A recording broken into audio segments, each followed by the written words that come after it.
Еще раз добрый день, уважаемые коллеги. Значит, сегодня у нас проводится очередное заседание Координационного совета по предпринимательству. Повестка дня у вас по кворуму. Значит, присутствует основных членов 17 из 27. Кворум имеется необходимый. Заседание правомочное. Присутствует у нас на заседании 11 представителей Сулусов.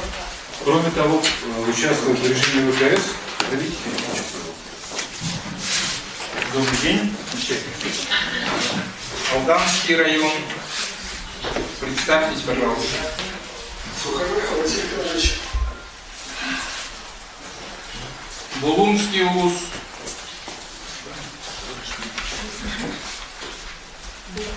Татьяна Дмитриевна.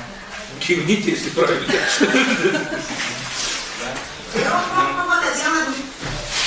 Спасибо, Татьяна Дмитриевна, мы вас отметили. 15 и вновь. Тампонский район.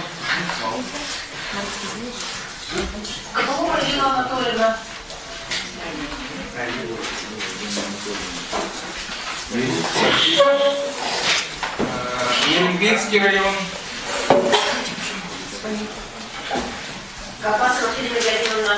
Спасибо. Абыйский УЛУС. Здравствуйте, Ребров находится за пределами республики. Ясно. Усть-Алданский район, УЛУС. Ага, Троев Завил Анатольевич. Отметили, спасибо. Ленский район.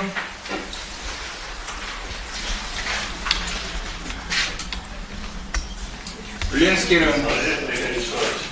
Благодарю. Алекминский район. Таттинский УЛУС.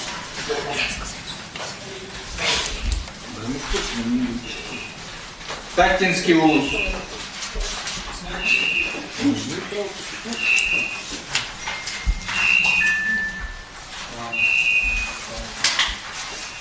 Читайте.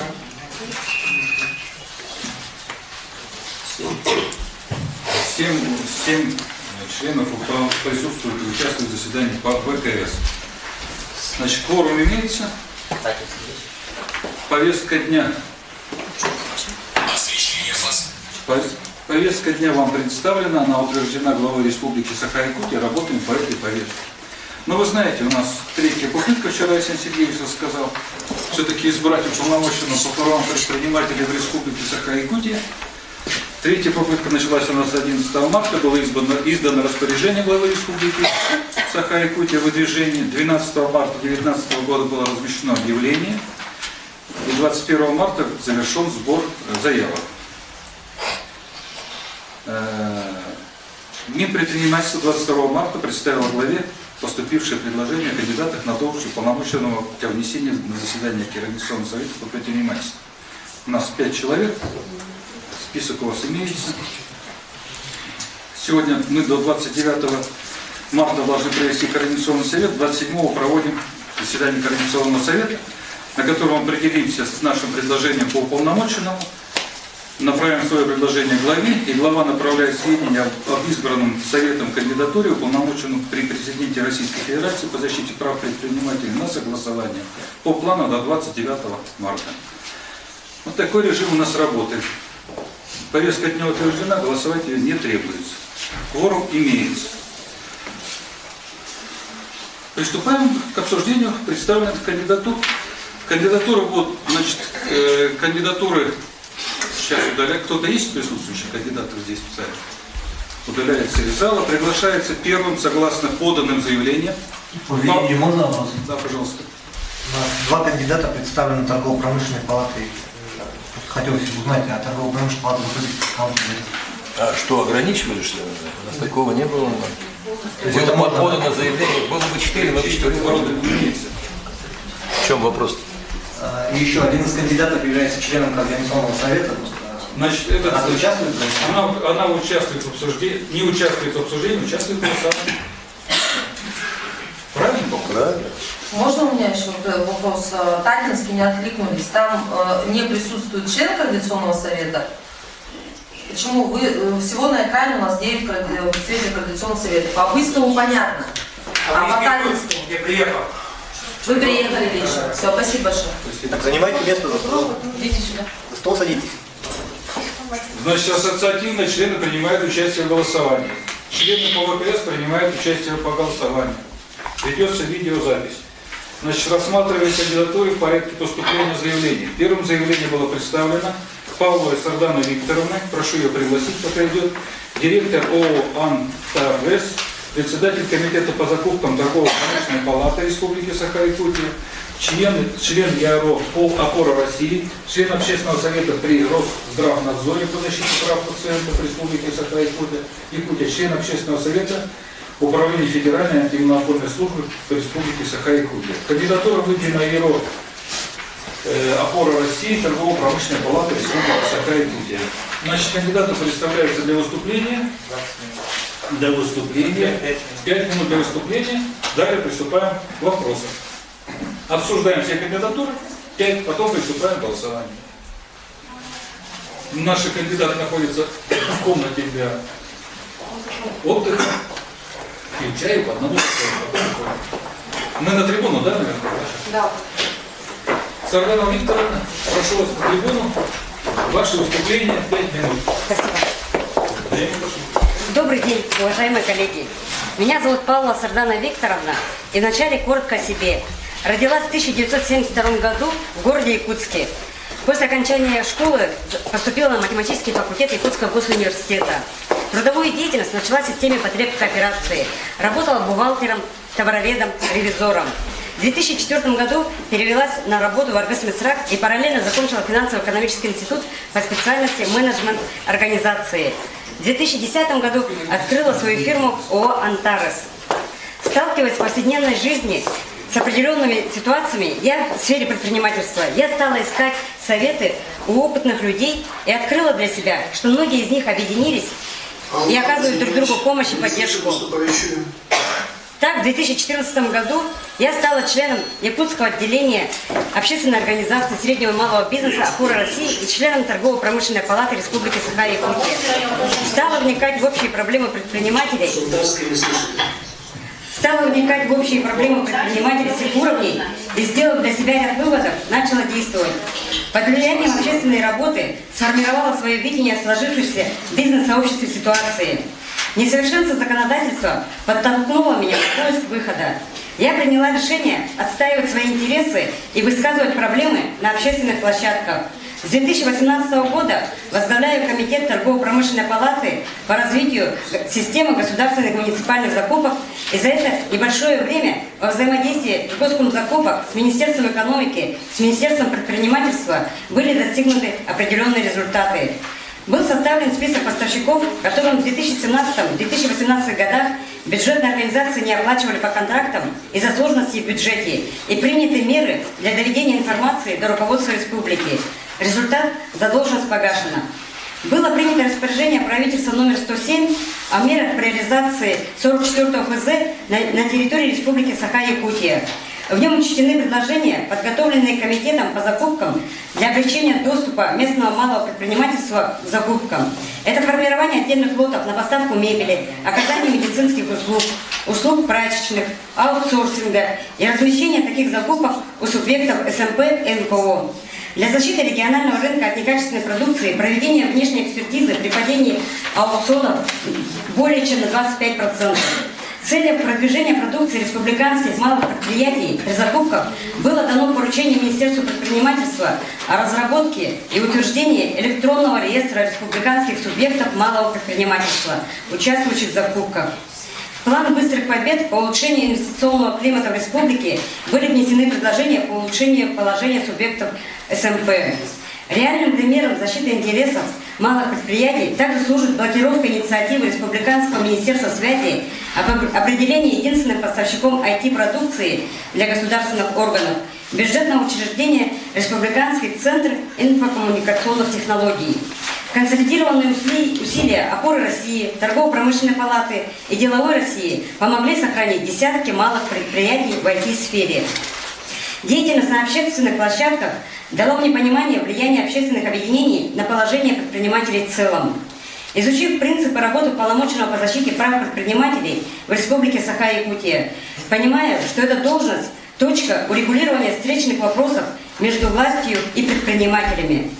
Цели – установление прямого общения между властью и предпринимателями, защита прав и законных интересов предпринимателей всех уровней в отношениях с федеральными органами исполнительной власти, органами исполнительной власти республики и органами местного самоуправления. Для осуществления программы необходимо решить ряд задач. Объединить усилия общественных организаций предпринимателей с целью выхода на прямой диалог. Оказывать содействие развитию общественных объединений предпринимателей, которые ориентированы на защиту прав и законных интересов бизнес-сообщества с целью разъяснения вопросов, касающихся прав предпринимателей, их законных интересов, в том числе форм и способов их защиты, предусмотренных законодательством Российской Федерации. Осуществлять оценку условий осуществления предпринимательской деятельности, выдвигать предложения о совершенствовании правового положения субъектов предпринимательской деятельности, принимать участие в формировании и реализации государственной политики в области развития предпринимательской деятельности, защиты прав и законных интересов субъектов предпринимательской деятельности. В должности уполномоченного первейшей своей задачей вижу сохранение и развитие малого и среднего бизнеса. Именно благодаря этому сегменту предпринимательства в большинстве районов создаются рабочие места и обеспечивается экономическая стабильность населения. Более всего, такие предприниматели нуждаются в правовой защите и налаживании контактов с органами власти на местах и на уровне республики. Благодарю вас за внимание. Спасибо за точность. 4 минуты 55 секунд. Пожалуйста, вопросы. Уважаемые члены Координационного совета, вопросы есть? Так, вопросы с УЛУСов, с районов у нас. Поднимайте руки, желающие. Вопрос? Да? Анабарский район. Пожалуйста, Анабарский район. Микрофон у вас стоит за столом, висит в бок.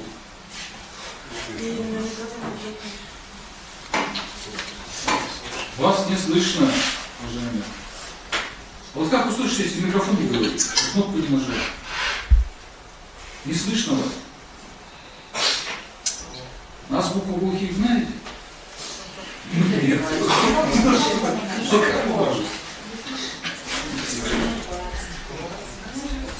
Слышно или нет? Сейчас слышно, пожалуйста. Слышно? Да. Слышно. Я немножко опоздала. Кузьмина Марина Геннадьевна. Вот. Но выступление кандидата я слышала полностью. Я с этим кандидатом общалась по телефону. Я с ней знакома заочно.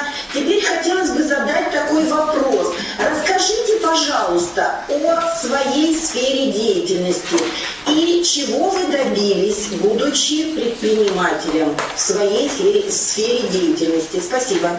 Спасибо за вопрос.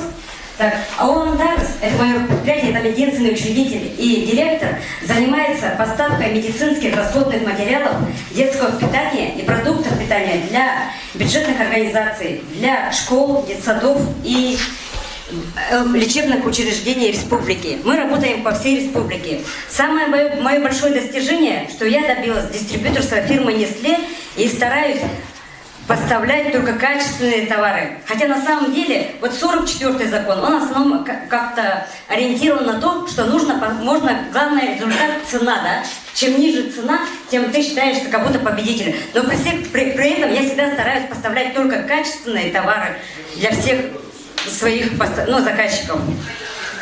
Спасибо. Вопросы еще, пожалуйста. Виталий. Светлана Викторовна, вы сказали, что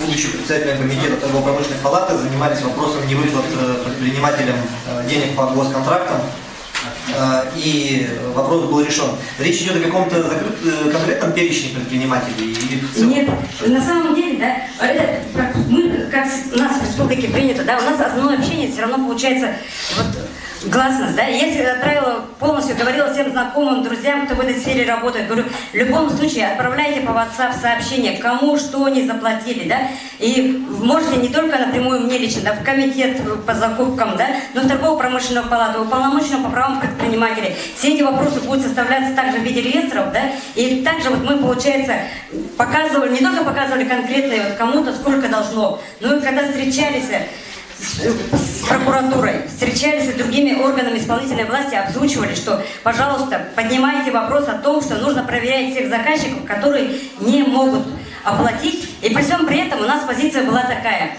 Не все вот заказчики виноваты в том, что они-то не была, вот, например, преднамеренно, что там не платят. Это была проблема бюджета, да. И когда мне говорили, а подайте жалобу там на главврача или там директора школы, и конкретно было такое, да, я могу подать жалобу, но в результате человек получает 2 административки и спокойно может вылететь с работы. Это была системная такая болезнь, да, и поэтому мы на всех площадках, в которые могли достучаться, говорили, что нужно проверять именно исполнение закона, потому что по федеральному закону номер 44 предусмотрено, что в течение 15 календарных дней оплата должна быть произведена. Спасибо. Еще вопрос, пожалуйста. У меня. Это какая сфермуз? Вы член Координационного совета? Да. Пожалуйста. Ага. Так, это не Виктор Николаевич, попросите коллег занять место за столом. Место же есть, у нас тут 2 члена Координационного совета, почему-то в зале сидят. Ни голосования, ни... Пожалуйста. Так, ну, эти предприниматели не могут участвовать в государственном закупке, да?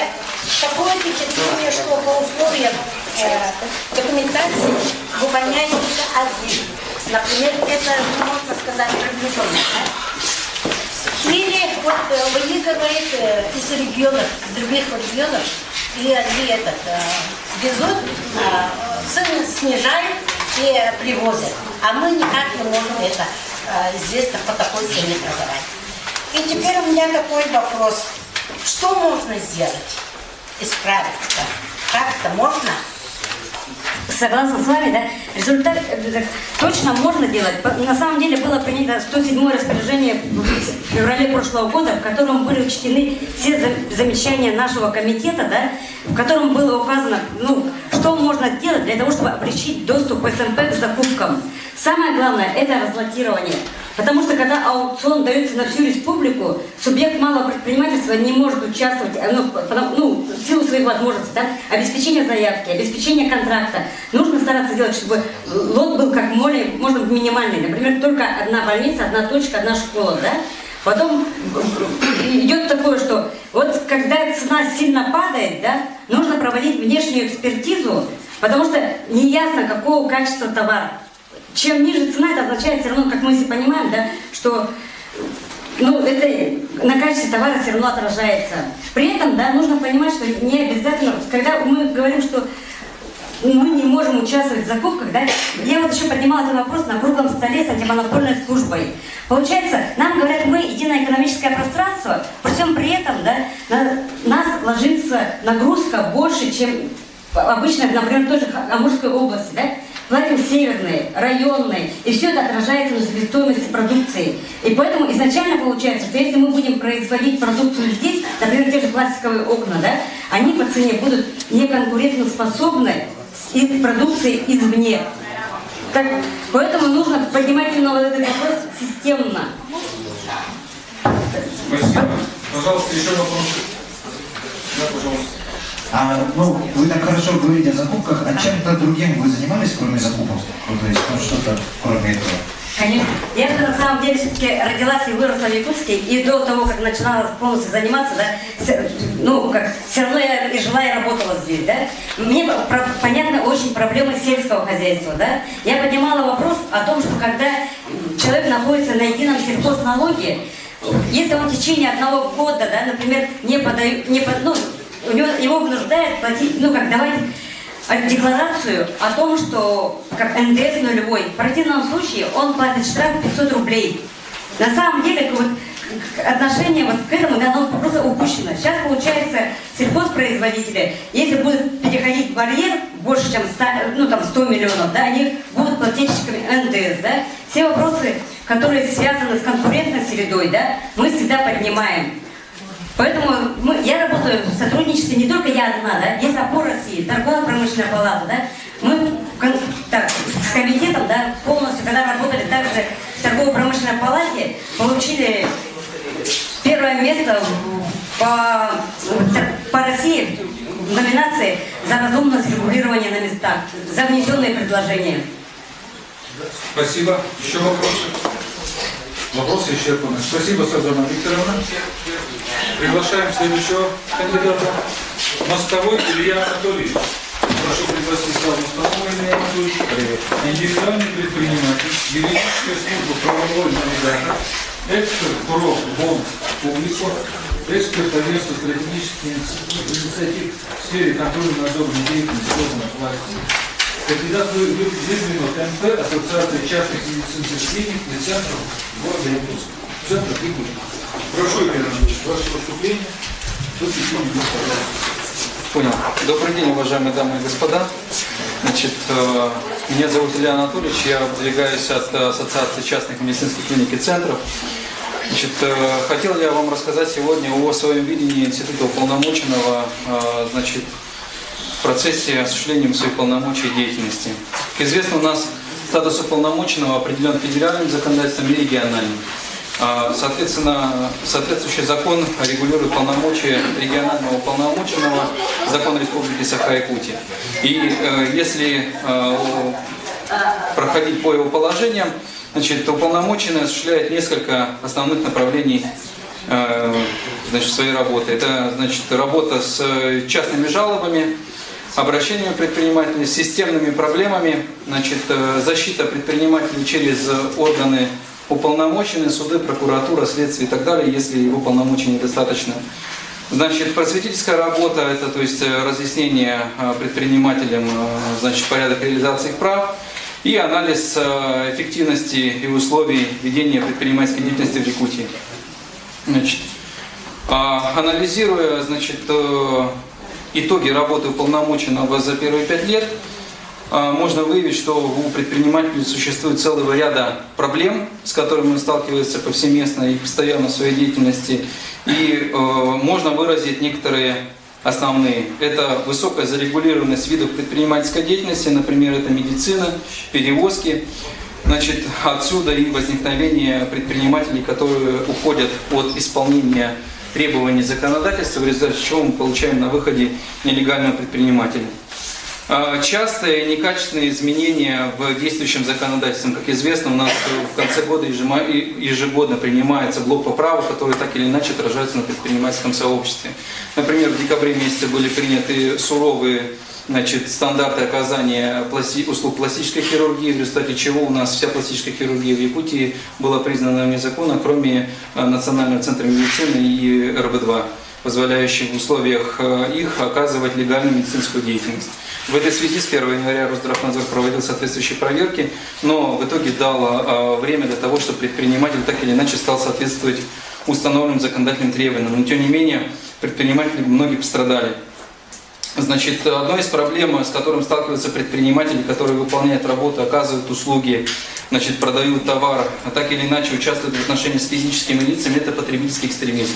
Дело в том, что у нас закон о защите прав потребителей, он старый, он 92-го года, очень редко редактируется, но так или иначе он кабальный для предпринимателя. Связано это с тем, что, во-первых, предусмотрены значительные финансовые санкции в случае, если права потребителей будут нарушены, а также безусловные основания для наказания предпринимателя, если он не ответил в установленные сроки на претензию потребителя, неважно положительно или отрицательно, он будет наказан. Также предприниматели у нас страдают от недобросовестной конкуренции, и это возникает в связи с тем, что у нас, к сожалению, имеется несовершенство действующего законодательства, а также ненадлежащее поведение субъекта предпринимательской деятельности, что вызывает определенные преграды для того, чтобы легальный бизнес мог функционировать беспрепятственно. Значит, у нас есть такая проблема, с которой сталкиваются предприниматели, это когда государство самостоятельно указывает на то, что вот до определенного момента ты был легальным предпринимателем, после утверждения нового закона ты стал нелегальным. Это, например, закон об игорном бизнесе и, опять же, подчеркну, по пластической хирургии, например. Да? И горный бизнес в одночасье у нас был признан незаконно. Соответственно, вот, например, если брать «Золотая корона», то там были предъявлены требования налогового органа на сумму не менее 72 миллионов рублей. Было возбуждено дело о банкротстве, доведено до субсидиарной ответственности, однако благодаря активным действиям руководства, учредителей, значит, в удовлетворении заявления было отказано. У нас закон о банкротстве предусматривает безусловную ответственность учредителя и руководителя предприятия за его финансовый результат.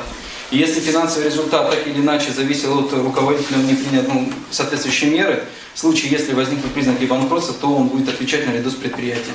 Недавно вышел новый пленум Верховного суда, по которому, если после возбуждения дела о банкротстве предприниматель значит, был признан банкротом, у него недостаточно имущества, налоговая отказывает, и после этого налоговая может предъявить непосредственно к директору требования взыскания неустоек, пени, штрафов и так далее.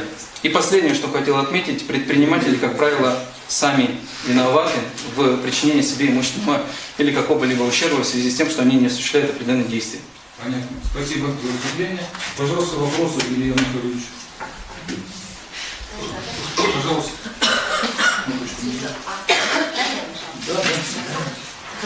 Здравствуйте. Справа. Добрый день, коллеги. Меня зовут Светлана Яковлева, я директор медицинской клиники «Аврора», член экономической организации «УТУМ».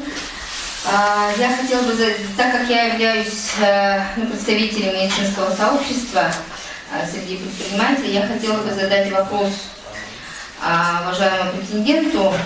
Вообще, конечно, в принципе, проверки это, на самом деле, это в какой-то мере тоже благо, особенно для медицинских организаций, потому что это заставляет пересматривать кое-какие ошибочные моменты и так далее. Это дает организовать правильно, как говорится, механизмы какие-то найти для того, чтобы все привести в порядок. Это понятно. Но я вот хотела бы задать вопрос, даже пожелание, наверное, да? Мы понимаем, как достаточно опытные медицинские орговики, то, что очень многие положения Санпина, требований, да, просто, ну, практически какие-то эфемерные, какие-то абсолютно не практичные, абсолютно неправомерные. Я бы хотела пожелать вот нашему претенденту, если вот, скажем, он сегодня в результате выбора победит, обратить внимание на вот эту помощь медицинскому сообществу в приведении в порядок. И я думаю, что пришло время снизу дать какой-то свой взгляд на то, что каким должен быть Санфин, более разумным и более приемлемым, потому что на сегодняшний день... Вопрос у вас затянут, минута, давайте. Да, вот это, да, и второе, да, ну это вот пожелание, скажем так, да, по поводу Санфин, который очень кабальный на сегодняшний день, это первое. Второе, я бы хотела спросить, как вы относитесь к монополии значит, наркологического диспансера и психиатрического диспансера при проведении медицинских осмотров по 302 приказу? Вопрос понял. Значит, по Санпину я вас услышал, я с вами полностью согласен о том, что он действительно устарел. Что касается второго вопроса, значит, я же отношусь к этому с отрицанием. То есть я считаю в данном случае, что государство не должно брать единую монополию на то, чтобы услуги по, значит, освидетельствованию нарко, психо только государственные учреждения. Там есть механизмы, как это сделать, просто нужно довести это до конца. Вроде не дают просто. Спасибо. Еще вопросы будут? Да, позвольте, да. Большой вопрос. Первый вопрос. Увидеть кандидата. Вот он на видеоконференции стоит. Нет, давайте. Первый вопрос. Почему именно от медицинской клиники вы выдвинулись кандидатом? И второй вопрос. Каким самостоятельно реальным бизнесом вы занимались или у вас есть? Я понял. Значит, первый вопрос. Я выдвигался от частного медицинского бизнеса, поскольку я давно работаю в этом направлении, более 9 лет. Профессионально веду частные клиники, поэтому я посчитал необходимым, чтобы мое движение, меня поддержали коллеги с просьбой выдвинуться на должность уполномоченного. Что касается собственного бизнеса, я занимаюсь профессионально предоставлением юридических услуг физическим лицам и юридическим лицам, зарегистрирован в качестве индивидуального предпринимателя с 2010 года. Соответствующую деятельность в юридическом направлении я веду с 2005 года. Если вы хотите статистику, то за период моей работы было защищено порядка 161 юридического лица, 75 индивидуальных предпринимателей, 216 физических лиц. Спасибо. Юридическая служба «Правовой навигатор». Спасибо. Еще вопрос, пожалуйста. Можно вопрос? Вот нет никаких сомнений в высокой компетентности и квалификации в своей сфере деятельности. А как насчет других сфер деятельности предпринимательской, сельское хозяйство? То есть сталкивался ли кандидат с помощью им? Если да, то в каких сферах деятельности? Я понял, значит, я сталкивался с проблемами не с сельским хозяйством, я сталкивался с проблемами с имущественными, значит, когда не сдавалось незаконно муниципальное имущество, занимался вопросами перевозок, незаконного уголовного преследования и так далее. Спасибо. Да. Илья Анатольевич, вот в одной из предпринимательской группы, там, сообщества, где мы состоим, вот, в минувшие выходные распространялся ваш призыв, по крайней мере, вроде как ваш, где вы призываете проголосовать за, цитирую, считаю целесообразным поддержать Виталину Валерьевну по вопросу продления ее полномочий на новый срок в должности уполномоченного по защите прав предпринимателей Республики Саха-Якутия. Спасибо. Это не да. Это не ваше? Это не мое. Хорошо, спасибо. Спасибо. Вопросы? Вопросы исчерпаны. Спасибо, Илья Анатольевич. Прошу пригласить кандидата Алексеева Александра Николаевича, генеральный директор ООО «Инвестстройтранс», советник генерального директора ООО «ЗК-Топас», помощника народного депутата Государственного Николаевича Геннадова, кандидат в президент Ассоциации Объединенных строительных организаций Восточной Сибири, Рядового союза автоперевозчиков города Якутска, Координационного совета по предпринимательству Якутского, Среднеколымского и Горного округа. Сейчас представляется 5 минут для выступления Алексеева Александра Николаевича. Будем задавать вопросы. Третий, середина. Следующий еще 2 человека. Подождем, подходит из комнаты отдыха.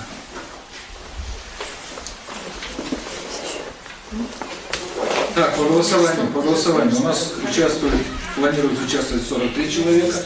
Перед голосованием мы уточним вопросы по 3 подключившимся УЛУСам, определим кворум и начнем процедуру голосования. Александр Николаевич, прошу за трибуну. 5 минут ваше выступление. Да, сюда. Микрофон включен. Спасибо. Спасибо.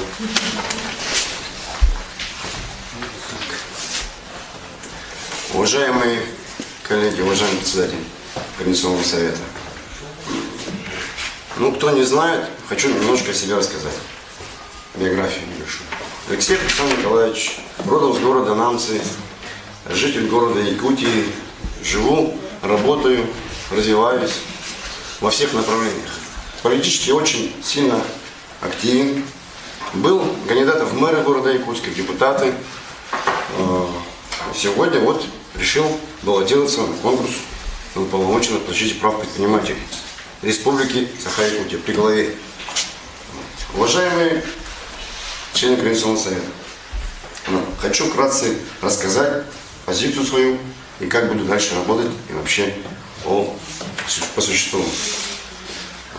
Ну, конечно же, основная наша работа складывается на базе нормативных актов, законов, которые, значит, есть в Республике Саха-Якутии и Российской Федерации. Мы работаем по закону РСА номер 1301В от 24.06.2013 года об уполномоченном по защите прав предпринимателей Республики Саха-Якутия, где отражены такие понятия, как: первое – защита прав и законных интересов; второе – осуществление контроля за соблюдением прав и законных интересов; третье – содействие развитию общественных институтов; четвертое – взаимодействие с предпринимательским сообществом; пятое – участие в формировании и реализации государственной политики в области развития предпринимательства; шестое – содействие снижению административных ограничений при осуществлении предпринимательства. Также рассмотрение индивидуальных жалоб субъектов предпринимательства. По сути, уж вышеуказанные пункты основа основ. Но есть еще и федеральный закон от 26.2008 года, номер 204 ФЗ о защите прав юридических лиц и индивидуальных предпринимателей при осуществлении государственного контрольного надзора муниципального органа. Эти два закона основные законы для нашей работы. Притом, Притом надо учитывать интересы и опыты конкретных предпринимателей для разработки инициатив в области нормативно-правовой инициативы различного уровня. В этом нам вместе отрабатывать курирующее министерство. При выборе всегда важны собственные принципы работы, по которым и ценят того или иного кандидата. В настоящее время важна совместная консолидированная работа с государственными и общественными структурами и органами по вопросам предпринимательства, контролирующими органами. Предприниматели должны понимать, что у них есть опора и защита от излишнего контроля. Ну, вообще я хотел бы касаемо Республики Саха-Якутия остановиться. Дело в том, что вот предпринимательство вообще это отрасль, которая, значит, занимает очень большую процентную составляющую в экономике любого государства, любого региона. Возьмем, значит, предпринимательство. У нас не только торговля, розничная торговля, там, виноводочными изделиями. Предпринимательство это в первую очередь строительство, я считаю, транспорт, связь, туризм. Ну, в общем, практически 80% экономики.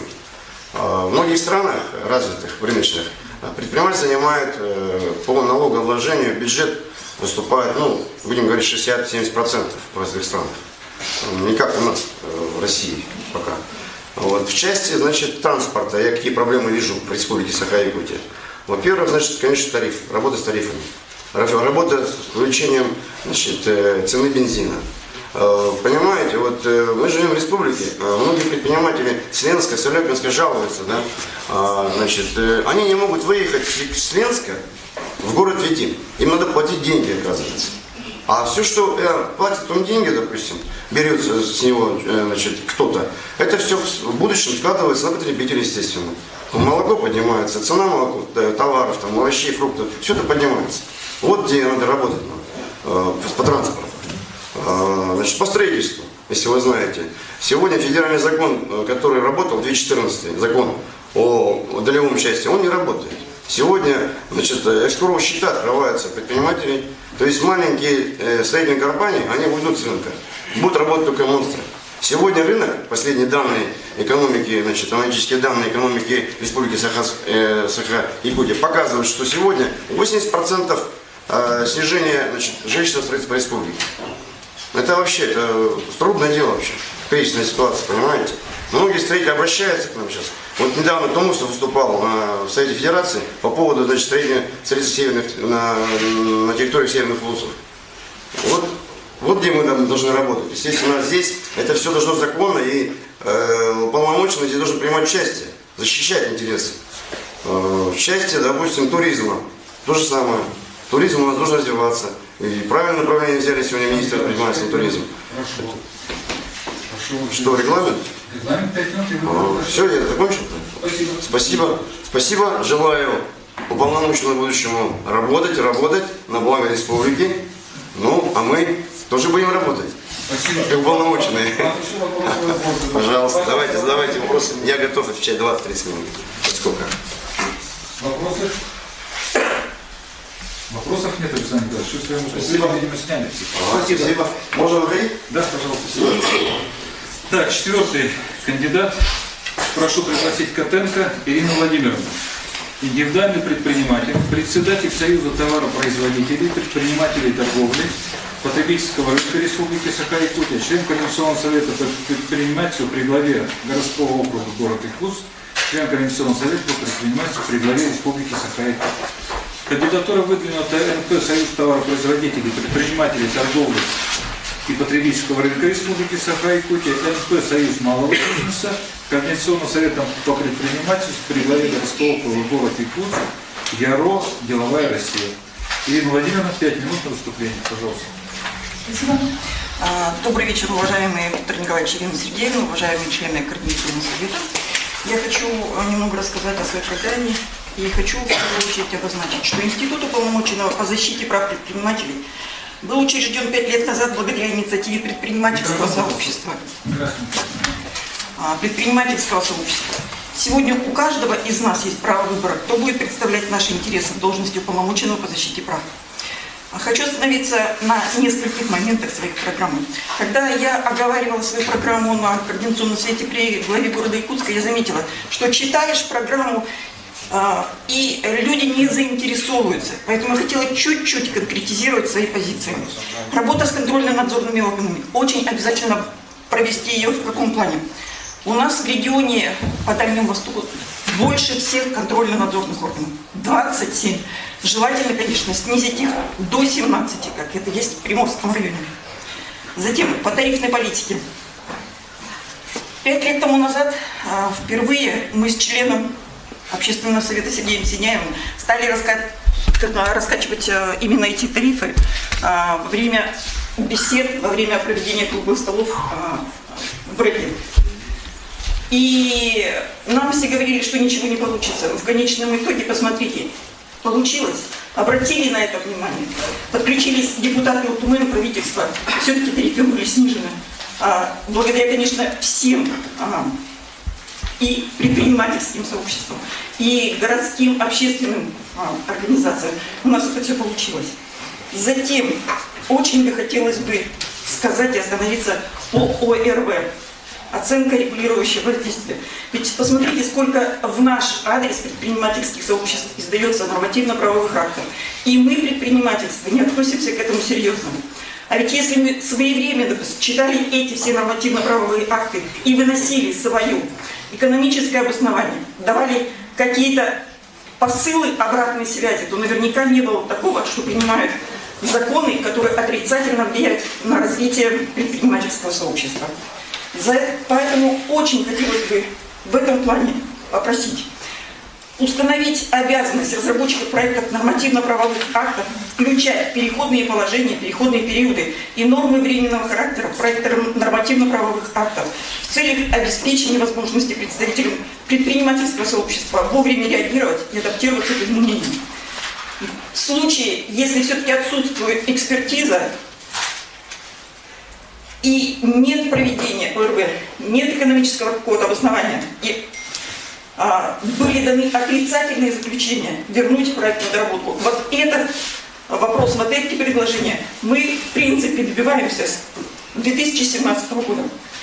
Затем, вот посмотрите, сколько много у нас сайтов.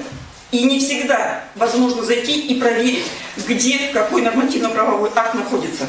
Вот я все-таки предлагаю в течение 3 лет, я думаю, что надо этого добиться, чтобы был один официальный сайт, куда вы скидывали все нормативно-правовые акты, можно было зайти, посмотреть тот, кто этим интересуется. Ну и, конечно, налоговая политика, это очень важно, на нее надо постоянно обращать внимание. И мои предложения в этом плане какие? Все-таки надо обеспечить мораторий на увеличение налоговой нагрузки в отношении субъектов малого и среднего предпринимательства. Подготовить предложение Республики Саха-Якутия в адрес правительства о внесении в законодательство Российской Федерации изменений, направленных на встраивание налогоплательщиков, применяющих специальные налоговые режимы, в цепочку плательщиков налога на добавленную стоимость. Я думаю, и фермеры, и сельское хозяйство, тем более микропредприятия меня поймут. Если вы не плательщик НДС, то вам сложно попасть на полки крупных сетей или тем более сдать свою продукцию в какие-то малые и средние предприятия. Подготовить предложение в адрес правительства о продлении действия понижения тарифов страховых взносов в пенсионный фонд. 2 года тому назад я выступала на круглом столе в Совете Федерации, где предложила снижение налогового времени и тем более страховые взносы ПФР, ФСС и ОМС. И в принципе нас услышали, я думаю, что в дальнейшем надо эту работу продолжить. Продолжить работу с Минэкономразвития, с Минтрудом по решению проблемы дополнительной социальной нагрузки предпринимателей, работающих в районах Крайнего Севера и приравненных к ним местностям, в том числе в части разработки соответствующих нормативных правовых актов Российской Федерации. Это я хочу сказать о том, что очень... Я хочу закончить, что государство и предприниматели должны находиться в равном правовом состоянии. То есть вы нам помогаете, мы отвечаем налогами. Мы должны друг друга поддерживать и находить точки соприкосновения. Спасибо. Вопрос, пожалуйста. Ирина Владимировна, вы каким образом ведете свою деятельность, да, как общественника в отношении именно бича такого бизнеса, да, как нелегальная торговля, нелегальный бизнес, и дальнейшие мероприятия, какие планируется вами делаться в качестве омбудсмена, дай бог, если вас изберут, то есть дальнейшие ваши планы именно по нелегальной торговле, по нелегальному бизнесу. В течение уже с 16 года, 17-18, движение «Вместимая сила» мониторили, проводили рейды по столице города Якутска и по пригородам. И, в принципе, для чего мы мониторили? Для того, чтобы, по крайней мере, выявить, кто не имеет регистрацию в ФНС и у ФМС. Да, многие говорили, что мы таким образом боремся с конкурентами. Но в 2018 году и в начале 2019 года уже другие государственные структуры пошли по нашим точкам, которые мы помогали, мониторили. И очень приятно, что 1/3 этих точек вышли из тени и стали нормальными налогоплательщиками. Это один из путей. А в принципе, все это надо решать, конечно, легальным образом, легальным, законным образом. Это менять законодательство, надо менять налоговый прессинг. И надо показать хоть какую-то конфетку, чтобы можно было выйти из тени. Спасибо. Пожалуйста, еще вопрос.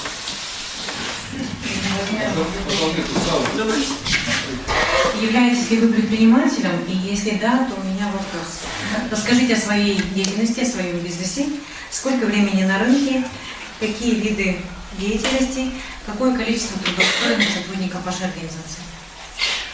Я на рынке с 14 апреля 1994 года начинала, у меня было 4 магазина продовольственных, пекарни, мясной цех перерабатывающий, пельменный цех большой. Я думаю, что многие, кто живет в городе с 99 года, помнят, мы были на рынке до 2004 года. Кафе, ресторан «Заимка». В данный момент у меня 2 магазина, кафе, которое обеспечивает питанием 2 института. Работающих, 12 человек. Они все оформлены. 12 человек. Да. Спасибо. У меня вопрос. Пожалуйста. Чириков Владимир Христофорович, Верханская область. У меня будет, Ирине Владимировне, такой вопрос. Наши взаимоотношения с властными структурами предпринимателей. Вот недавно, конкретный пример я приведу. Я попался. Я 25 лет работаю и впервые попался в такую ситуацию, что проверили меня, приехала проверить, значит, прокуратура. Вопрос такой, значит, я строил скульптуры в Верхоянском районе, Патагае, это районный центр. До этого я гостиницу построил. Хотел облагородить и участвовал в конкурсе Минтреде, Минтуризма. Выиграл, 1 400 000 выделили. Построил я эти скульптуры, но и рядом моя вина, построил кафе на свои деньги.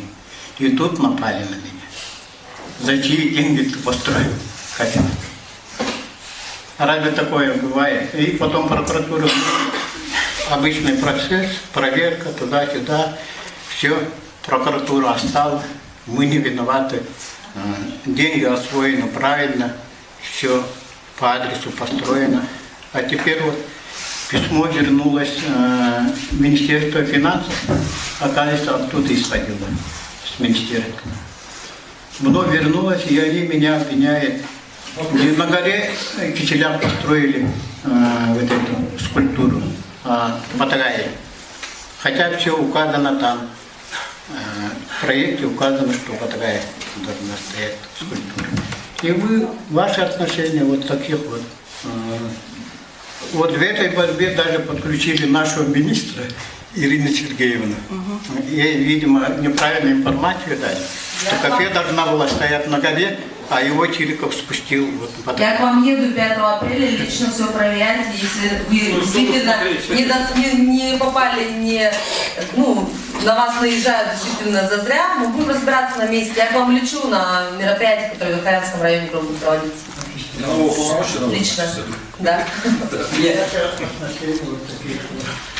Я, знаете, я очень часто сталкиваюсь с такими ситуациями, я думаю, тут меня знают, особенно с движением «Вместимой силы», я очень многим помогаю.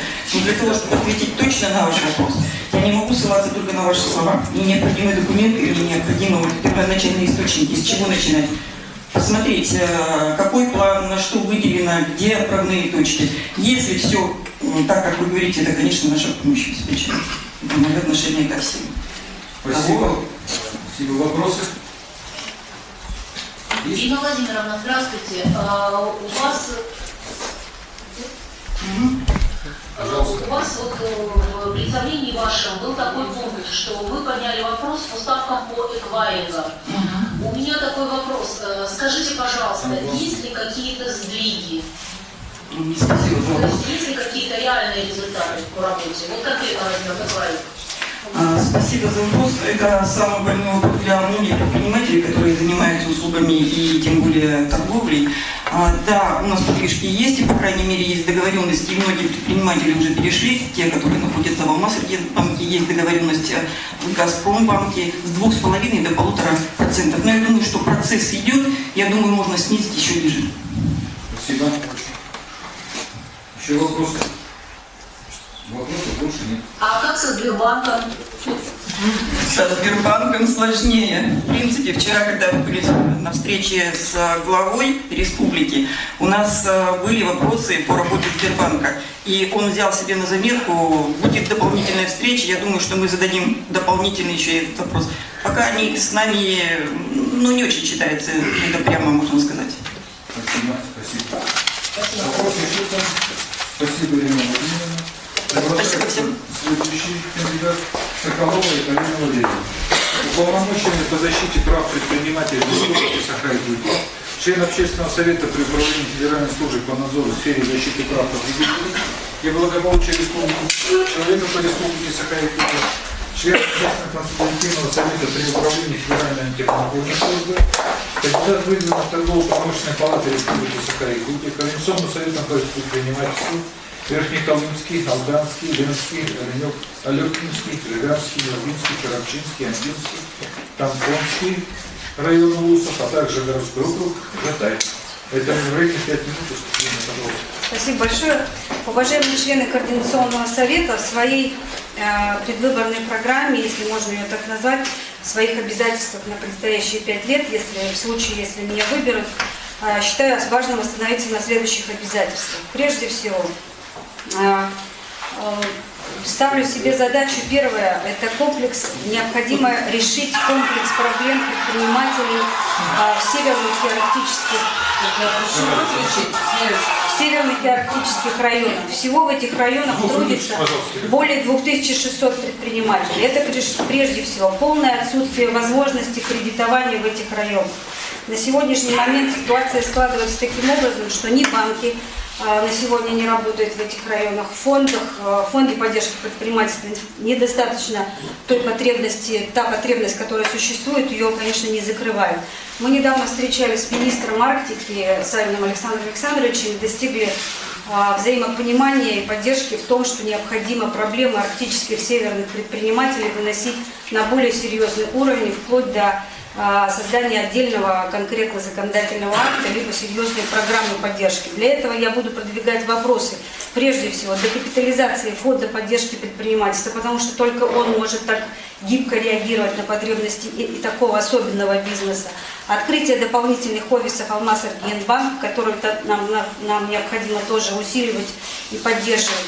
И объединить все существующие программы, в том числе Министерство сельского хозяйства и прочих отраслевых министерств, в единую стратегию понимания поддержки местных товаропроизводителей этих районов.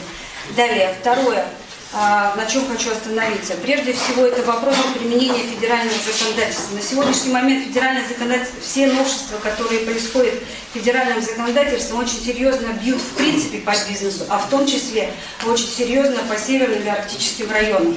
И здесь те же самые пресловутые онлайн-кассы, тахографы, Меркурий-системы и так далее практически неприменимы на сегодняшний день в наших условиях. Я приведу пример выступления своего на экспертном совете при заместителе Государственной Думы Российской Федерации в комитете по Крайнему Северу, где, собственно, я ставила вопрос именно о том, как предприниматель должен себя чувствовать в таких районах, когда он видит, что ни онлайн-касса, ни тахографы на сегодняшний момент не работают в этих территориях.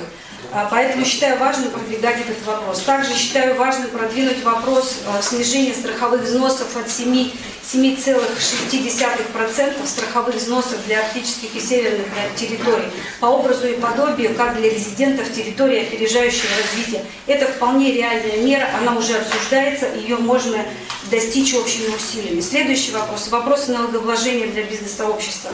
Первым делом, как вы знаете, с 2014 года, когда я приступила к обязанностям, мною было написано большое серьезное письмо в адрес главы Республики Саха-Якутия по всем налоговым возможностям и преференциям, которые может дать регион, в том числе и патентная система, и упрощенная система и так далее. Мы на сегодняшний момент удерживали налог на недвижимость, который с 2014 года могли бы ввести на территории республики.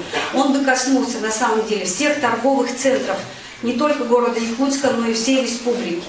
Это во многом сэкономило предпринимателям практически миллионы рублей. И сегодня мы должны констатировать, что Якутия один из регионов, из 2 регионов Российской Федерации, в котором этот налог не был введен. По упрощенной системе налогообложения и по патентной тоже было очень много работы проведено. Я не скажу, что это мы делали все одни сами, но тем не менее на налоговой комиссии при правительстве с поддержкой общественности мы собирали данные, все вместе скрупулезно работали, и нам удалось этого достичь. Считаю необходимым настаивать на снижении упрощенной системы налогообложения, объектом которых являются доходы, до 3-4%. Эта мера необходима. Зачем? Потому что на сегодняшний момент предпринимателей более 39 тысяч. А нам нужно довести к 2025 году до 51,5 тысяч. То есть практически прирост должен состоять за эти 5 лет предстоящих в более 2000 субъектов малого бизнеса. Это очень серьезная задача. И если мы не снизим, не сделаем такие серьезные подвижки налоговой системы, нам серьезных результатов будет сложно достичь. Следующий вопрос, который я хотела бы затронуть, это проверки. Проверки. На сегодняшний момент я не буду останавливаться о той проделанной серьезной большой работе, которая была проведена, но скажу основное, что нам удалось выстроить практически в ручном режиме работу с органами прокуратуры, в том числе в УЛУСах республики, по реагированию на проверки, вплоть до возбуждения уголовных дел в отношении должностных лиц. Спасибо большое за внимание. Что касается судебной защиты, также мы активно защищаем в судах, и на сегодняшний момент суды уже не стоят только на стороне государственных органов. Спасибо большое за внимание. Спасибо, пожалуйста, вопросы. Позвольте, я начну. Хотел задать 2 вопроса, но все-таки, наверное, 3 задам, да? Вы сейчас как рассказали значимую вашу работу по налогам, по УСФ. Допустим, сейчас вот внесена поправка о продлении налоговой льготной ставки, да, по УСФ. И это было внесено на основании как раз таки работы ВМС, да, то есть увидели, услышали, члены этого общественного движения внесли поправки, очень хорошо отработало Министерство предпринимательства. К сожалению, вас не увидел. Это первый вопрос, почему вы этим не занимались, не защищали предпринимателей всей республики. Второй вопрос, опять же таки, из вашего выступления, то, что пробона очень хорошо работает и защищает всех. Вы меня сами пригласили в систему пробона, да, заключили со мной договор более года, наверное, назад.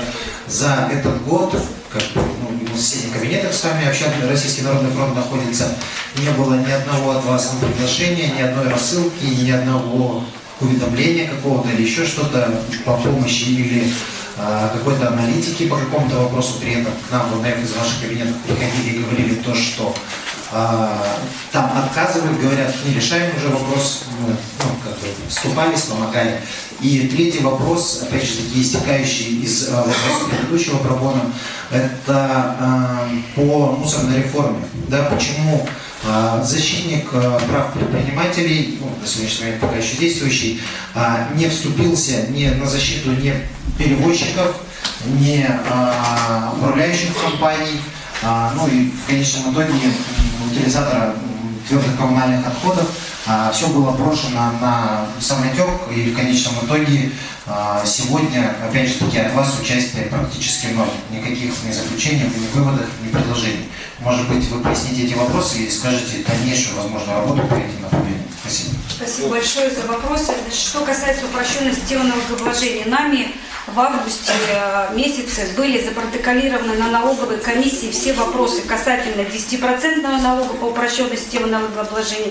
И тогда мы достигли понимания, и нас поддержало правительство, до снижения упрощенки до 3%. Это где объектом являются доходы. Все протоколы есть, они все могут быть опубликованы. Задания были всем розданы. Задание было в том числе в адрес Министерства экономики и Министерства предпринимательства. Но на тот момент, я не знаю, что случилось с властью, мы же не подменяем органы власти, поэтому мы свою задачу полностью выполнили и здесь держали этот вопрос на контроле. Что касается вопроса по поводу пробона экспертов. Эксперты пробона – это эксперты, которые оказывают бесплатную юридическую помощь. К вам, господин Маклашов, было направлено 3 обращения, на которые вы фактически ни на одно обращение предпринимателей, заметьте, не ответили, никаким образом не дали никакую юридическую экспертизу. Всех юристов мы проводим через проверку свою, потому что специалисты тоже бывают разные, и уровень квалификации тоже мы должны самостоятельно видеть и понимать, какому человеку мы доверяем эти обращения. Что касается 3-го вопроса, прошу прощения, напомните, пожалуйста, о чем было, по ТКО. Да, все я поняла, да, по мусорной реформе. Вы, как знаете, не раз я выступала на всех совещаниях, в том числе на Координационном совете при главе городского округа город Якутск.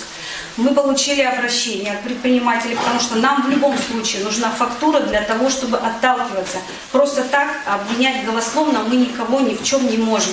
Поэтому вся аналитика собрана. На сегодня создана, мы сделали экспертизу всех тарифов и будем продолжать, то есть эти готовые результаты уже готовы передать, соответственно, руководству республики. О результатах вы можете узнать в ближайшее время. Спасибо. Спасибо. Пожалуйста, еще вопрос. Вопросов больше нет. Есть вопрос. Екатерина Валерьевна, мы уже 3-й раз пытаемся выбрать уполномоченного. Вот во время второй попытки вы не стали выдвигать свою кандидатуру, фактически взяли самоотвод в связи с тем, что, как вы сами писали, переходите в команду нового Айдархана. Сейчас вы участвуете. Что-то случилось с переходом, с командой не сработались. Причина какая, почему вы передумали? Спасибо. Никто не мог предвидеть то, что произойдет с первыми выборами, что произойдет со вторыми выборами, да, и поэтому ко мне обращались предприниматели, в том числе из районов республики, это достаточно известные лидеры общественного мнения, и, безусловно, они понимали прекрасно, на какие риски я иду. Руководству республики, соответственно, я тоже объяснила всю свою ситуацию, никаких, как говорится, у нас не было непонимания или еще каких-то неурядиц. Вот, собственно, поэтому мною было вынесено решение выйти на выборы в 3-й раз. Я понимаю всю полноту ответственности, понимаю все риски, которые я несу, но, тем не менее, я приняла такое решение. Спасибо. Спасибо. Пожалуйста, еще вопросы? Валерьевна, можно, да? Да, пожалуйста. Как вы знаете, с 2016 года частные сады получают субсидию с конца 15 с декабря. Но с 2016 года наш вот этот вот пресловутый механизм выплаты субсидий, который постоянно поступает с огромной задержкой, он до сих пор никаким образом не сдвинут с точки. Все, 19-й год сейчас уже у нас 4 года, мы ходим по кругу. Каким образом вот вы лично видите решение этого вопроса? Потому что сейчас садиться, разговаривать уже апрель на носу, потом будет май, полгода прошли, дети накормлены, сыты, а предприниматели в конце концов в убытках.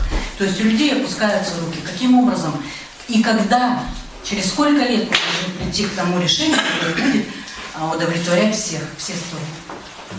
Да, спасибо за вопрос, Валентина Жановна. Мы с вами не раз по этому поводу встречались, разговаривали, и не раз был период, когда и поддерживали предпринимателей, помогали, защищали их нарушенные права.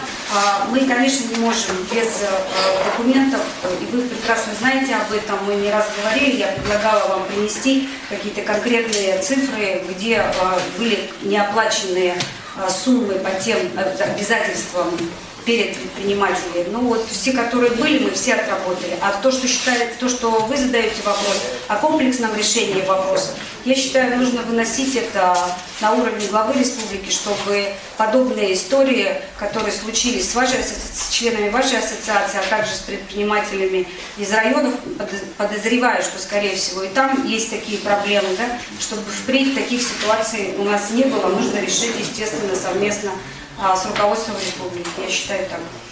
Спасибо. Еще вопросы будут? Можно? Пожалуйста. Добрый день. Добрый день, коллеги. Николаевской области, гостиничный округ Заводея, Залесская, Ябовская, Александра Петровна. Екатерина Владимировна, да, действительно, вы затронули глобальные вопросы, проблемы северных предпринимателей, крайнего севера. Среди них это труднодоступность кредитных средств. Существующем в данное время у нас в одном банке, единственном Сбербанке, в связи с отсутствием специалиста по работе с юрлицами, особенно начинающим предпринимателям, невозможно открыть даже расчетные счета. Это усложняет процедуры участия в государственных программах, не говоря уже о госзакупках. Поэтому мы очень приветствуем вот эти поддержку. Да? И все наши, конечно, проблемы связаны с отдаленностью от центра, тяжелой транспортной схемой и высокими авиатарифами. Поэтому проблемы северных предпринимателей очень большие. Просим учесть. Спасибо. Спасибо большое, но я бы хотела отметить и поблагодарить, пользуясь случаем, все-таки более чем 20 районах республики прошли координационные советы, и люди рассматривали мою кандидатуру, тут разные были моменты, да, но тем не менее люди проголосовали, а это порядка больше 300 человек, лидеров общественного мнения, руководителей общественных организаций в каждом УЛУСе. Я прошу каждого предпринимателя, благодарю вас за оказанное доверие, за вашу поддержку, которую я ощущала все эти дни. Спасибо вам большое. С уважением, Альдалина Соколова. Спасибо. Можно вопрос еще? Да. Екатерина Валерьевна, добрый день. У меня вопрос такой. Что делает аппарат уполномоченного такого, что не может привлечь сам предприниматель в свою защиту? Я поняла вас. На сегодняшний момент уполномоченный, в принципе, как государственная должность, созданная по закону Российской Федерации, закону Республики Саха-Якутия, это конкретный государственный орган. На его ответы, на его сигналы органы власти обязаны реагировать в любом случае. То есть сколько таких ситуаций мы слышим, когда предприниматели обращаются сами самостоятельно в те же самые органы государственной власти, и никакой реакции не приходит. То есть ни ответов, ни каких-то разумительных, так сказать, объяснений и так далее. Да? То здесь, когда обращаются уполномоченные, в любом случае реакция должна быть. Это во-первых. Во-вторых, что касается одного из немногих полномочий, это участие при проведении проверочных мероприятий в отношении бизнеса. Предприниматель любой может обратиться к нам, написать одно заявление, там, отправить по WhatsApp, как угодно. И мы выезжаем на все проверки, которые проходят в отношении предпринимателей. Одно наше присутствие, сигнал о том, что мы выезжаем, для многих государственных органов, контролирующих, в том числе и федерального уровня, является очень серьезным сигналом, что просто так к нему контролирующие не придут. Ну, то есть безосновательно. Это тоже серьезное подспорье. Третий момент. Что касается судебной защиты. Я не успела просто договорить, но в судах на сегодняшний момент с нами суды считаются. Поверьте, в 2014 году с нами никто не считался вообще, потому что не понимали, каким образом реагировать на нас. В принципе, да, это по всей Российской Федерации, не только у нас в Якутии. А сейчас, на сегодняшний момент, мы наравне в суде можем защищать, уравновешиваем права предпринимателя, когда он судится с администрацией муниципальных образований, с контролирующими органами, со всеми, так сказать, госорганами. Поверьте мне, что ранее такого не было. Все-таки система есть система, в любом случае эта система потихоньку начала разворачиваться и полным ходом сейчас действует на всей территории республики, ну и также, конечно, в Российской Федерации. Этому примеру могут служить. Вы можете прочитать это все в докладе. Там, конечно, обезличено, нету ни имен, ни фамилий, но очень многих я знаю, которые даже здесь, в этом зале сидят, которых мы защищали, в том числе и в судах, и от контролирующих органов. Мне, конечно, очень бывает больно, когда говорят предприниматели, открыто, откровенно начинают обесценивать ту работу, которую мы сделали за эти 5 лет. Каждая цифра, каждое слово, каждая бумажка, она выходила за эти 5 лет с таким трудом, Спасибо. Спасибо. Еще вопрос был? Ирина Валерьевна, вы знаете же прекрасно, что одна из главных проблем у нас малого предпринимательства, что забюрократизированность и административный ресурс.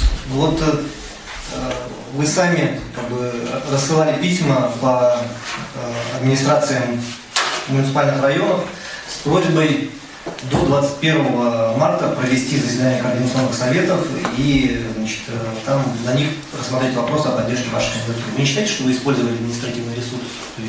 Спасибо большое за вопрос, очень хороший вопрос. Я считаю, что этот административный ресурс такая капля в море по сравнению с другими административными ресурсами, которые можно было подключить. Но я могу сказать, что в данном письме о полностью отсутствии злоупотребления полномочиями, административное давление, как бы вы ни называли мои действия, они абсолютно законны.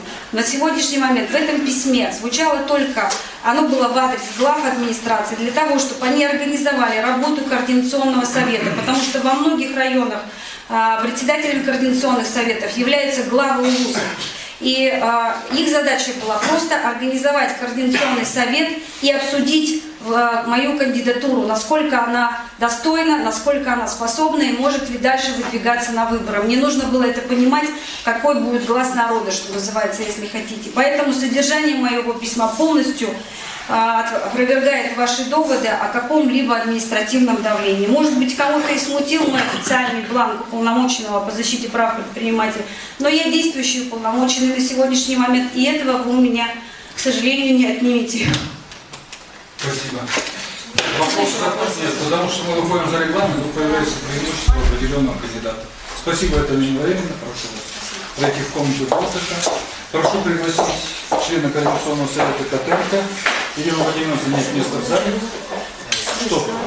У нас голосуют все члены Координационного совета. Прошу занять место в зале.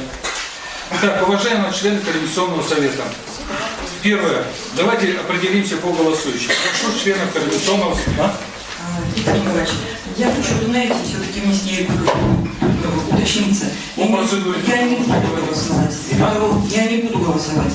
Потому что 4 человека все-таки не члены Координационного совета. Все поняли. Поэтому прошу меня голосовать. Члены Координационного совета, основной состав и ассоциированные члены, находящиеся в зале. Поднимите руки, члены Координационного совета. Будем считать вас. Займитесь подсчетом, пожалуйста. То есть у нас есть основной состав и ассоциированный член. Определяем кворум для голосования. Закончите считать, скажите. Секретарь, командуйте, когда вы руку можно сложить.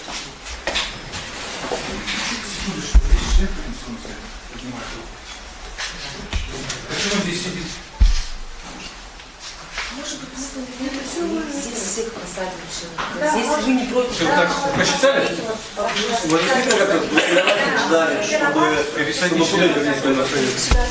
Сейчас пересадник посчитали? Секретаря прошу дать данные. Спокойно, девушки, мы пересаживаем. Мы занимаемся этим в течение рабочего времени. Нет, члены Координационного совета. Вы так думаете, что я член Координационного совета? Вы член Координационного совета? Нет. Я говорю, я знаю. Сколько присутствует в зале? Сколько присутствует в зале? Секретарь прошу огласить. Еще раз поднимите. Не, ну он собирает на еще.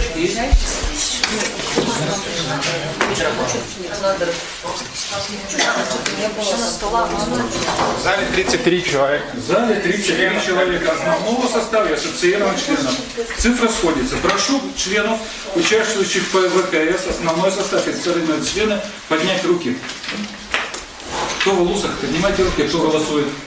Прошу просчитать секретаря. Ну, те, кто в Киргизии. Нет, чтобы ВКС.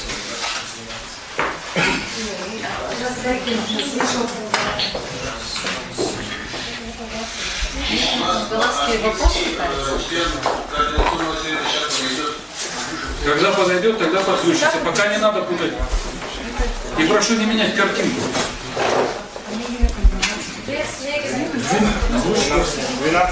12 членов Координационного совета голосуют по ВКС. Общий состав 55 голосующих. Ой, 45 голосующих. Ну, арифметика. Без калькулятора тяжело сложить такие цифры, вы сами понимаете. Приступаем к процедуре голосования. Порядок голосования прописан в законе о выборе полномоченного права предпринимателя Республики Саха-Якутия. Голосование проводится очно, то есть присутствующие в зале и присутствующие по ВКС. Каждый голосует один раз из 3 вариантов: за, против, воздержался. За каждого кандидата вы можете голосовать в любой комбинации из этих 3 предложенных. Вопросы есть по голосованию? Один раз за каждого кандидата? Кандидат приходит, вы говорите за, против или воздержались. И так каждый раз. И второй, и третий, и четвертый, и пятый даже может быть так же. Но обычное голосование, как только вы не проходит, вполне. И еще просьба фиксировать руку, да? Сколько вы просите? Команду Я прошу уточнить, за каждого кандидата каждый член КС может проголосовать за? Хоть 5 раз. Нет. Нет, ну что, нет. В законе такого не прописано. Товарищи, мы проработали этот вопрос уже достаточно подробно с юристами Министерства предпринимательства. Каждый голосует за кандидатуру из 3 за, против, воздержался. Приступаем к процедуре голосования. Подождите, ну это что, это один человек может 5 раз за одного, 5 раз да, против. 5 раз за одного, 5 раз за другого. Давайте пригласим всех 5, будем голосовать, и пусть побеждает. Нет, голосование производится в отсутствии кандидата. Где это прописано? Ну, положение есть такое. А можно с этим положением ознакомиться? Проект положения. Проект положения — это не документ. Ну хорошо, вы предлагаете пригласить? Да, я предлагаю пригласить всех 5, голосовать открыто и один Нет, раз. от того, что они присутствуют, это не говорит, что открыто или закрыто. Пусть видят людей, и люди пусть смотрят на себя.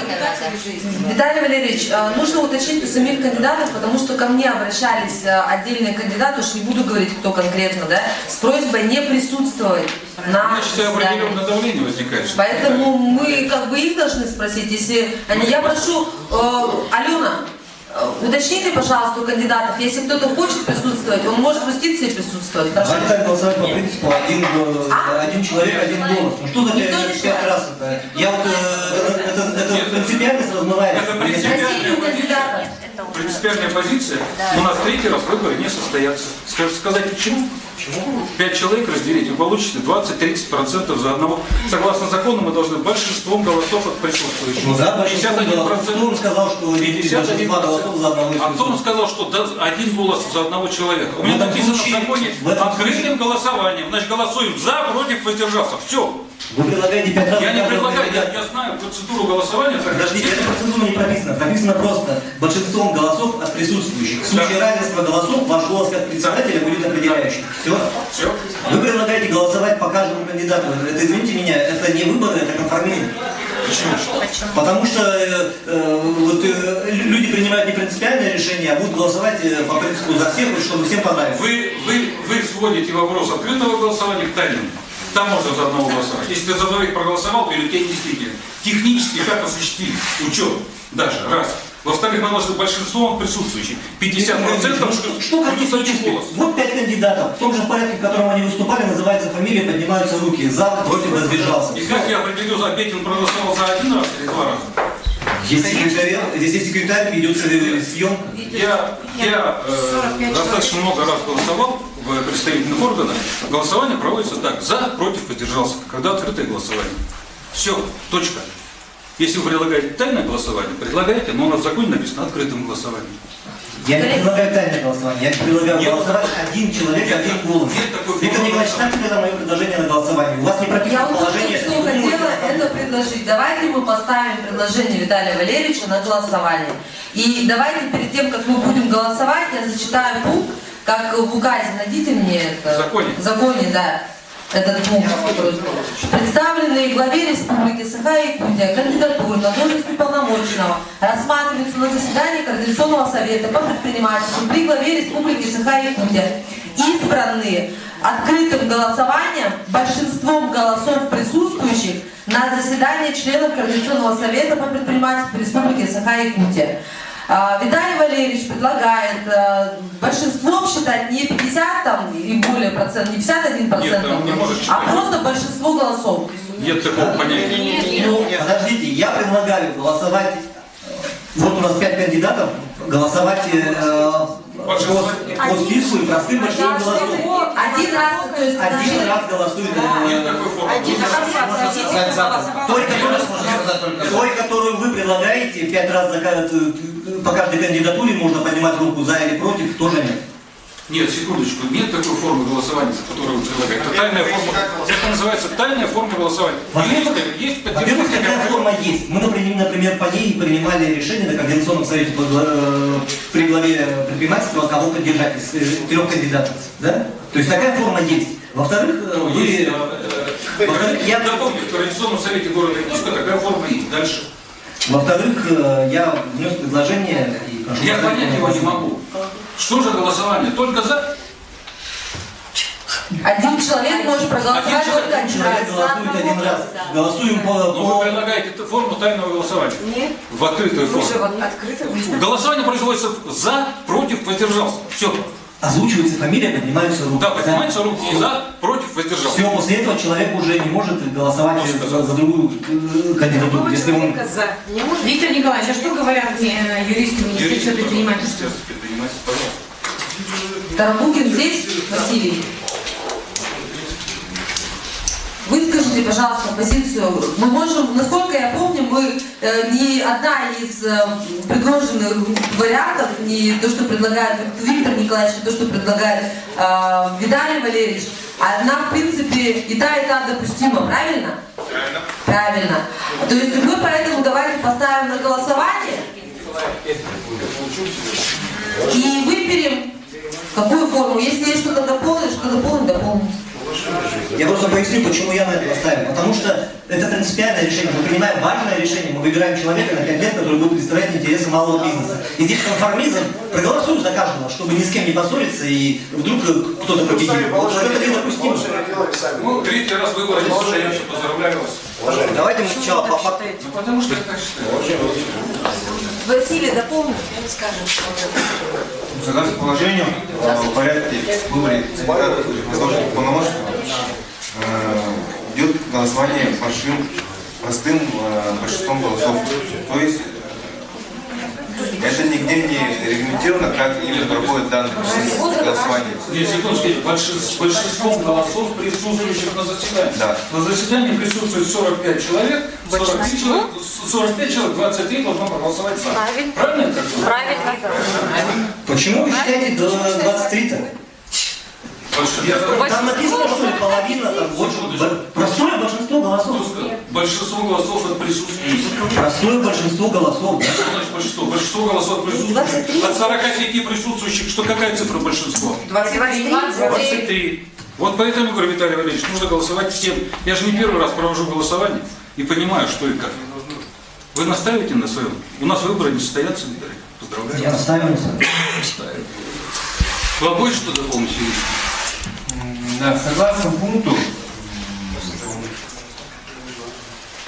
7.9 о порядке голосования. Мы не трогаем этот пункт. У нас закон об уполномоченном выше любого положения. Да. Мы не трогаем. Мы руководствуем сейчас только законом. По закону мы должны проголосовать и получить результат большинства голосов присутствующих. Если голосов за кандидата будет менее 20, сколько там, 3, то голосование кандидат не пройдет. Так, Василий? Так. Да. Этот закон придумали не мы. Голос председателя не решает, у нас нечетное количество голосующих. Поэтому я не думаю. Виталий Валерьевич, вы настаиваете? Сформулируйте, пожалуйста, свое предложение, если вы настаиваете. Я предлагаю голосовать по принципу один член КС, один голос. Голосовать по списку. Считать победителя, набравшего большинство количества голосов. Несколько предложений. Один голос, один человек, один голос. Один человек, один голос. Правильно, у меня один голос, за одного человека один голос. У вас будет 5 голосов. Один человек, да? Виктор Николаевич, можно второй тур сделать? У вас будет 5 голосов. У нас в законе не предусмотрен второй тур. Тут написано четко. Большинством из присутствующих на заседании Нельзя. Координационного совета. Нельзя. Какие туры? Какие, Может, еще один Вы не делаете выбрать сделать. смешанную форму тайного голосования. Ну давайте, у нас написано, к сожалению, открытое голосование. Виталий, слых идет, третий раз. Ну, настаивайте. Виталий говорит о том, что один член ГС имеет право голосовать только один раз за. То есть у него есть голос за только один раз. Невозможно каждому сказать за. То есть получится, все члены КС проголосуют за всех 5 членов, и получится, все у нас будут за. За кого проголосовал я, тот и выиграл тогда. Правильно? Я проголосую один раз. Выбирайте. Товарищи, но вы понимаете, форма голосования, она предусмотрена. Представляется, каждая кандидатура голосуется за, против, воздержался. То, что предлагает Виталий, это изменение процедуры. Вы настаиваете? Нет, я не предлагаю изменение процедуры. Этот момент просто не урегулирован. Вы сейчас навязываете вот это мнение, 5 голосов. Нет, я другой процедуры голосования не знаю. За, против, воздержался. Ну, Вы предлагаете голосовать только за. Я вас так понимаю. Один член КС. Если голосуем как? За, против, воздержался? За только. Но это уже другая процедура голосования. Согласны? Нет, он говорит о том, что за одного кандидата, Ну, что, вы не знаете порядок? только за одного кандидата проголосовать. Это на те обязанности, которые Нет, секундочку, каким образом? Только за? Нет, за остальных я Нет, секундочку, против вы можете голосовать? Если я голосую за кого-то, то значит... А воздержаться вы можете? Да, за следующий. Как это один голос-то? Ну что вы говорите? Вы навели путаницу. Нет, один голос за. Ну давайте в порядке поступления. Я предлагаю утвердить порядок голосования, прописанный в законе Республики Саха-Якутия об уполномоченном по правам предпринимателей от 24 июля 2013 года, номер 1213. Голосование проводится избрание открытым голосованием большинством голосов, присутствующих на заседании членов КС. То есть я каждую кандидатуру ставлю на голосование, и за каждую кандидатуру предлагаю проголосовать за, против и воздержался. Кто за данную процедуру, прошу проголосовать. За. Районы голосуете? Прошу посчитать. Скажите, как достаточно.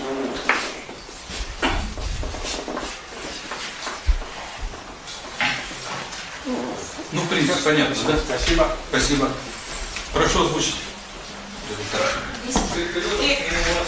Сейчас два раза нужно 10, 19, 13. Так, а он лучше почему вы законы? Да визуально было больше. О чем вы говорите-то? Еще думаю.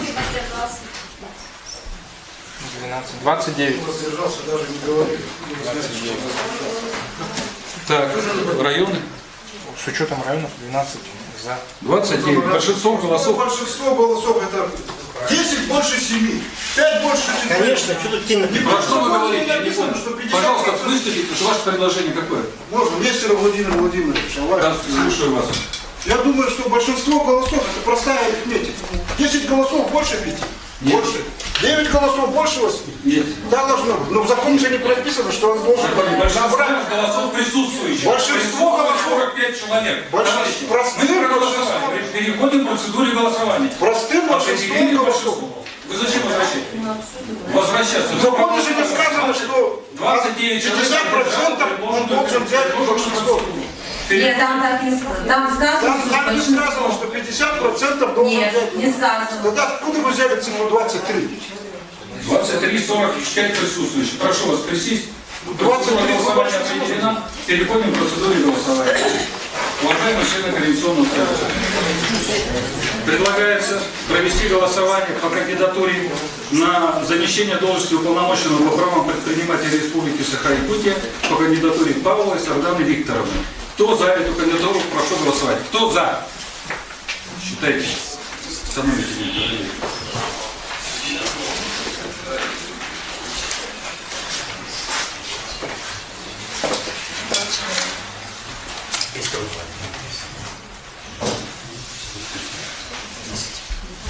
Спасибо.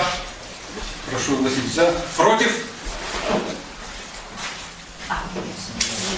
Прошу считать.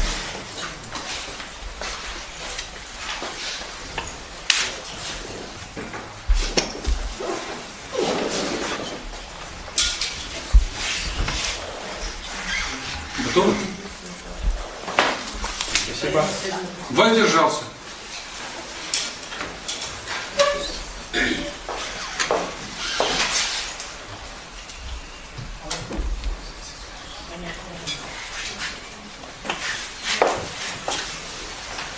Ну, сзади всех посчитала, которые там стоят? Он насчитал по секторам. Все, можно пускать? Да. Спасибо. Да, посчитали. Прошу огласить результаты.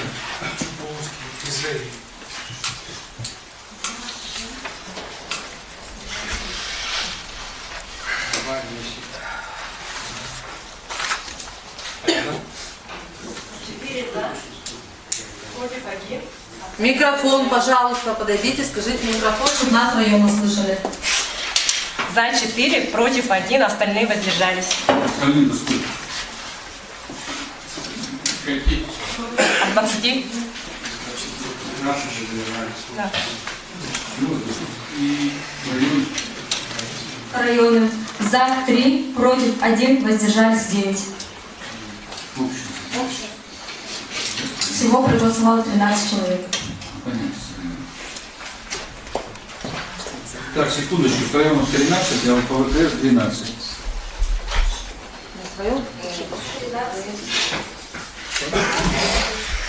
Да, с районов 13. Как 13? Вы говорили цифру 12. Мигель Жандаловский присоединился. Ильичев до 13. Да. Головом 46. Да, 46. Как будет указать дело. Уточняйте, что ж проблема. Соединился Мегано-Колганский район. Сейчас 46 человек у нас голосующих. Итого района 13. Остальные цифры озвучите по присутствующим здесь. 33 присутствующих. 33 присутствующих. За проголосовало 9 членов Координационного совета, против 12, 25 членов Координационного совета воздержались. Баланс есть, да? 46. Спасибо. Ставится на голосование. Вы же сначала сказали 7.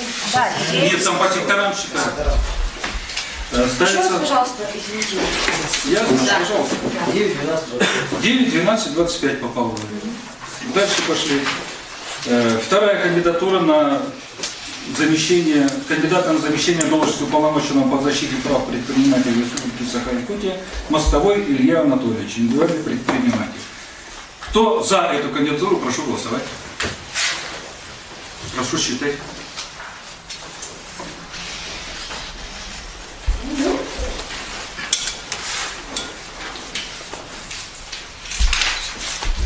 Готовы? Долго считается. Все, спасибо, да? Да. Воздержался. Кто против? Извините. Кто против? Прошу считать.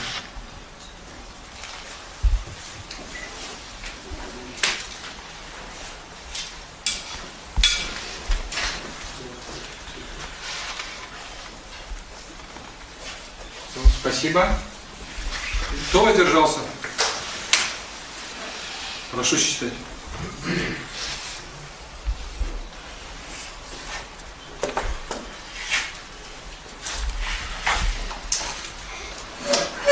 Четвертый научимся. А то у нас четвертый не читает. Спасибо. Прошу огласить результаты. За 1 человек, против 4, воздержались 15. Итого 20. За 0, против 0, воздержались 12, итого голосующих 12. Районы. За 2, против 0, воздержались 11. Итого 13. Итого 3 за, против 4. Что против 4? И воздержались 38. Итого 46. Спасибо. 34 и 38 вместе дают 45. Один голос потерял. Предложение? Переголосовать? Нет. Понятно, тут не будет. Да. Переходим к голосованию по кандидатуре. Так, раз, два. Так, Алексей. Предлагаем проголосовать за кандидатуру на замещение должности уполномоченного по защите прав предпринимателей Республики Саха-Якутия Алексеев Александр Николаевич, генеральный директор ООО «Инвестстрой Транс». Кто за? Прошу голосовать.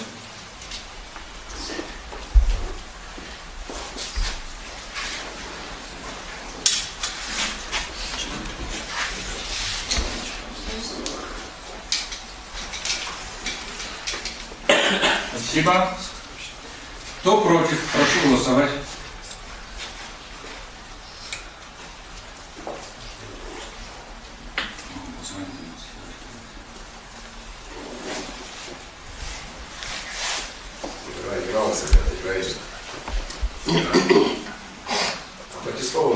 Спасибо. Спасибо. Кто воздержался? Прошу проголосовать. Прошу не комментировать в зале, иначе вы будете удалены с процедуры голосования.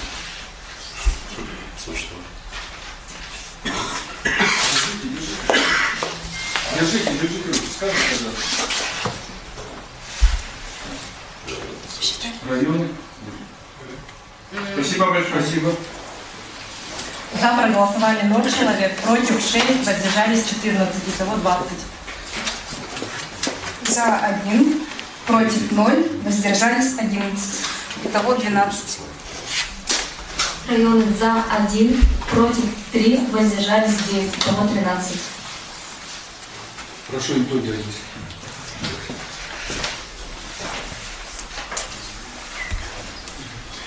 За проголосовало 2 члена, против 9, воздержались 34. Итого 46. Спасибо. Переходим к голосованию следующей кандидатуры. Ставится на голосование кандидат на замещение должности уполномоченного по защите прав предпринимателей в Республике Саха-Якутия Котенко Ирина Владимировна, индивидуальный предприниматель. Кто за данную кандидатуру, прошу голосовать.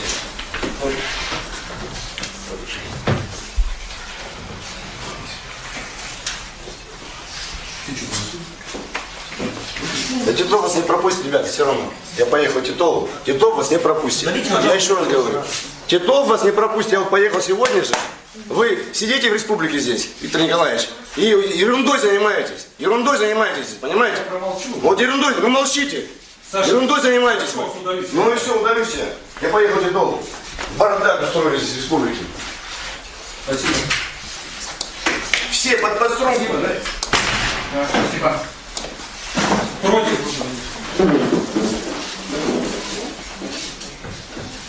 Нервы не удерживают, да? Спасибо.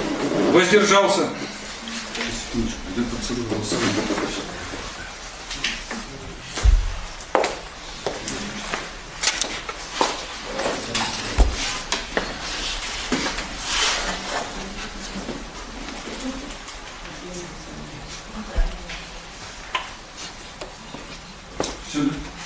Все, спасибо, спасибо.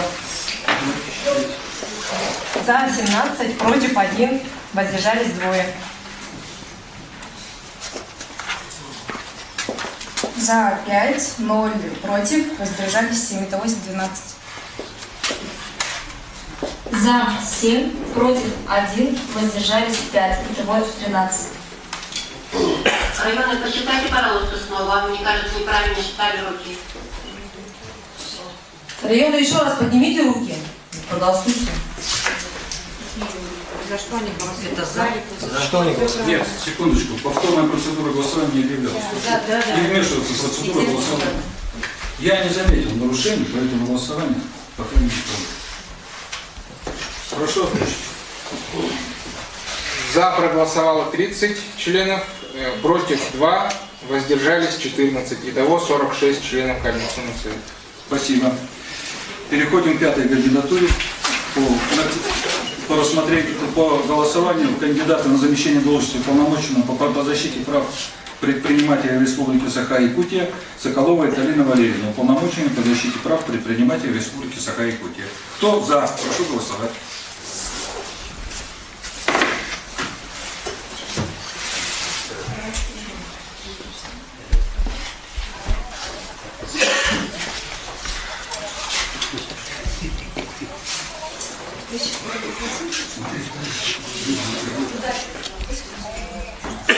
Спасибо, да? Да, спасибо.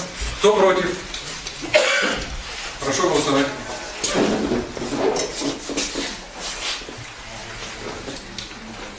Спасибо. Кто воздержался? Прошу голосовать. Спасибо.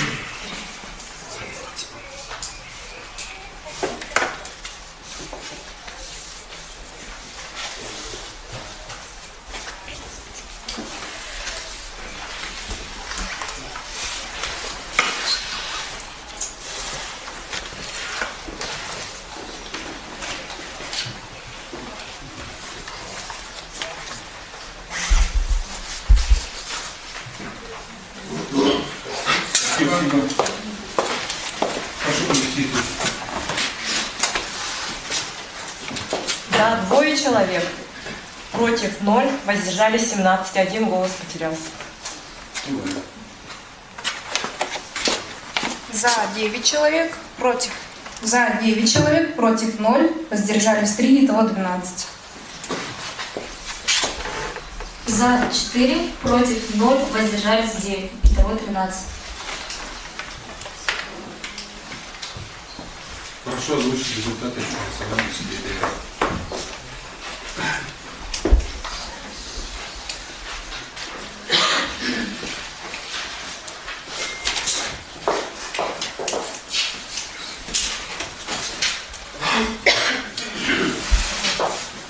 Пожалуйста.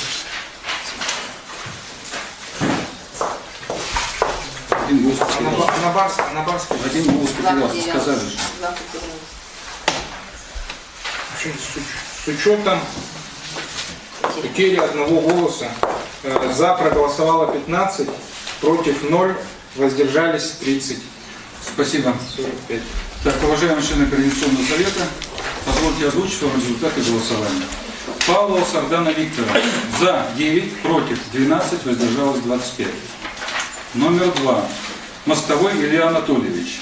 За 3, против 4, воздержалось 38. Третий кандидат. Алексеев Александр Николаевич. За 2, против 9, воздержалось 34. Четвертый кандидат. Котенко Ирина Владимировна. За 30, против 2, воздержалось 14. Кандидат Соколова Екатерина Валерьевна. За 15, против 0, воздержалось 30. По итогам голосования предлагается на замещение должности уполномоченного по правам предпринимателей Республики Саха-Якутия кандидатура Котенко Ирины Владимировны, набравшей 30 голосов за, что является большинством от числа участвующих в заседании Координационного совета.